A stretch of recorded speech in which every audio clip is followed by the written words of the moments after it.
इस वीडियो में हम लोग देखेंगे क्लास 10वीं संस्कृत पीयूषम द्वितीय भाग में पाठ 1 मंगलम। मंगलम के हम लोग इसका अर्थ को समझेंगे। चलिए इस वीडियो को शुरू करते हैं। जैसा कि पाठ 1 मंगलम, मंगलम का अर्थ होता है शुभ। जो मंगलम पाठ है वह उपनिषद से लिया गया है और जो उपनिषदों की कुल संख्या है वह 108 है और वेद की जो संख्या होती है, वेद 4 प्रकार के होते हैं। प्रत्येक बार यहाँ से ऑब्जेक्टिव क्वेश्चन पूछा जाता है कि मंगलम पाठ कहाँ से लिया गया है, तो उपनिषद से। उपनिषदों की कुल संख्या होती है 108 होती है। वेद कितने प्रकार के होते हैं? 4 प्रकार के। उपनिषद के रचनाकार कौन है? महर्षि वेदव्यास है। या मंगलम पाठ के रचनाकार कौन है? तो महर्षि वेदव्यास है। मंगलम पाठ में कुल कितने मंत्र हैं? तो हम लोग कह सकते हैं 5 मंत्र। या मंगलम पाठ में कुल कितने पद हैं? तो 5 पद है। और मंगलम पाठ में जो 5 मंत्र है वह कैसे हैं? तो पदात्मक पद है। इसमें जो 5 मंत्र है वो पदात्मक के रूप में है। चलिए इसको देखते हैं कि 5वां जो पद है वह कौन कौन सा है। यहाँ पे बोला गया कि जो प्रथम मंत्र है वो ईशावास्य उपनिषद से लिया गया है। जो द्वितीय मंत्र है वह कठोपनिषद से लिया गया है। तृतीय मंत्र है वह मुंडको उपनिषद से लिया गया है। चतुर्थ मंत्र यह भी मुंडको उपनिषद से लिया गया है, इसको मुंडको उपनिषद भी बोला जाता है। और पंचम मंत्र होता है श्वेताश्वर उपनिषद से लिया गया है। यहाँ पे पहली पंक्ति दिया गया है, इसका अर्थ को भी हम लोग जानेंगे। यहाँ पे प्रथम मंत्र दिया गया और बोला गया है प्रथम पद में कि हिरण्मयन पात्रेण सत्यस्य पिहितम मुखम तत्व पुष्णा पाविरीडु सत्य धर्माय दृष्टते। यदि ये प्रश्न परीक्षा में आ जाए या पंक्ति परीक्षा में दे दिया जाए तो इसका अर्थ में हम लोग कैसे लिखेंगे? इसका उत्तर में हम लोग बनाकर लिखेंगे कि प्रस्तुत श्लोक ईशावास्य उपनिषद से संकलित तथा मंगलम पाठ से लिया गया है। इसको सबसे पहले हम लोग बता देंगे कि यह ईशावास्य उपनिषद से लिया गया है और मंगलम पाठ से लिया गया है। इसमें सत्य के विषय में कहा गया है कि संसार में मोह माया के जाल में फंस जाने के कारण विद्वान व्यक्ति भी सत्य की प्राप्ति नहीं कर पाता। इस पंक्ति में बताया गया है कि यदि कोई विद्वान व्यक्ति भी है और अगर वह संसार के मोह माया में फंस जाता है तो उसे सत्य की प्राप्ति नहीं हो पाती है। यदि इसका अर्थ आ जाए तो हम लोग लिखेंगे कि इस श्लोक में कहा गया है कि सत्य का मुख सोने के पात्र से ढका हुआ है, इसीलिए आप हे प्रभु इस आवरण को हटा दो ताकि मैं सत्य और धर्म को मैं जान सकूं। इसका अर्थ है तो यह लिखेंगे। यदि यह परीक्षा में दिया जाए तो इसका उत्तर के रूप में हम लोग ये लिखेंगे। चलिए द्वितीय श्लोक को देखते हैं हम लोग। जैसा कि द्वितीय पद यहाँ पे दिया गया है कि अरुण अड़ियान महतो महियान आत्मस्य जंतो निर्हितो गुहायाम तम क्रमु पश्यति वित्तशोको धातु प्रसादा मनहीनात्मक मात्मन।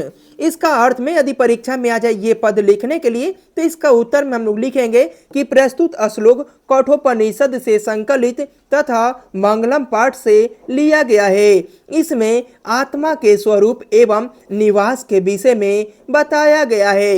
यदि परीक्षा में ये पद दे दिया जाए तो इसका उत्तर में हम लोग ये लिखेंगे, लेकिन इसका अर्थ पूछा जाए तो इसका अर्थ में हम लोग लिखेंगे आत्मा छोटी से छोटी और बड़ी से बड़ी होती है, जो जीवों के हृदय रूपी गुफा में रहती है, जिसे तुच्छ बुद्धि वाला आत्मा के ज्ञान से प्रभावित होकर शोक रहित हो जाता है। यहाँ पे नोट में बताया गया है, परीक्षा में बार बार पूछा जाता है ये प्रश्न कि आत्मा के स्वरूप एवं निवास का वर्णन किस दोहे में किया गया है, तो इसका उत्तर में हम लोग लिखेंगे कि द्वितीय दोहे। तीसरा पद यहाँ पे दिया गया है कि सत्यमेव जयते नानृतम सत्यन पंथा विततो देवयाना येना क्रम तयुष्यो हाप्तकामा यत तत्र सतस्य पर निधानम।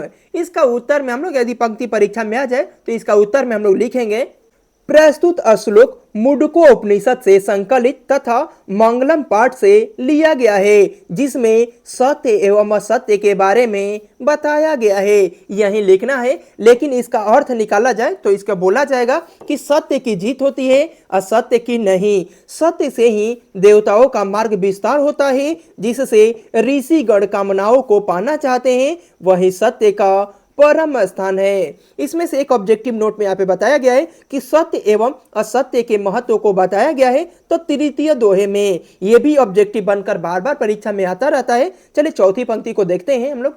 चौथी पंक्ति में यहाँ पे दिया गया है कि यथा नद स्यंदमाना समुद्रे अस्ति गच्छन्ति नाम रूपे विहाय तथा विद्वान नाम रूपाद विमुक्त परात्मरा पुरुषपोमैति दिव्यम।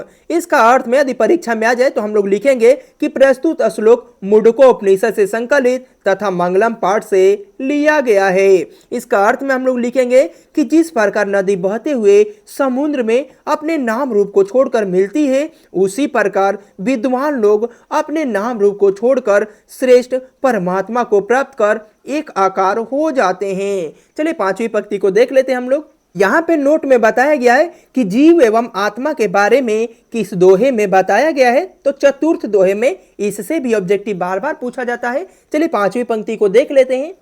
पांचवी पंक्ति यहाँ पे दिया गया है कि वेदाह में तम पुरुष महानतम आदित्य वर्णम तमसा प्रस्तात तमय विदितवाति मृत्यु मेति नान्य पंथा विदिते अयनाय।